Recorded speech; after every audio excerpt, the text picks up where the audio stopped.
भुलाई के खुश नहीं रहबुए जान तू हमके भुलाई के तू कह दो करब नहीं शादी जाने अपना माई से तू कह दो करब नहीं शादी जाने अपना माई से खुश नहीं रहबुए जान तू हमके भुलाई के खुश नहीं रहबुए जान तू हमके भुलाई के तू कह दो करब नहीं शादी जाने अपना माई से तू कह दो करब नहीं शादी जाने अपना माई से तू कह दो करब नहीं शादी जाने अपना music by DJ Kanchan Raj Hajipur Vaishali.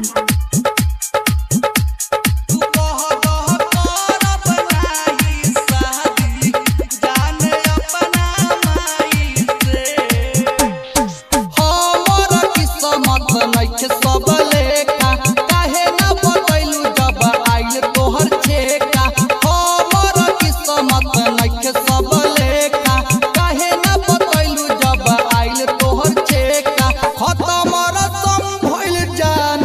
तोहरा पुजाई के खत्म रसम भइल जान तोहरा पुजाई के तू कह दो करब नहीं शादी जाने अपना माई से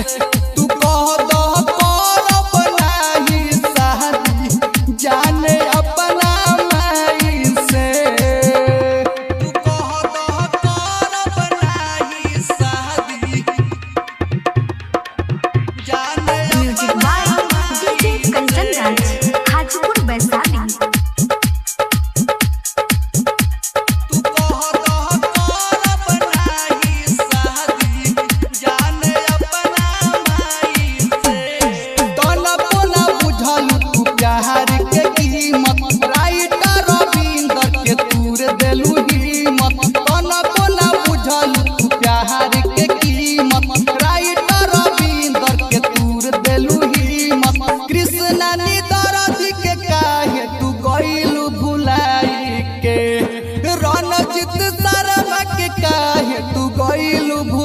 तू कह दो करब नहीं शादी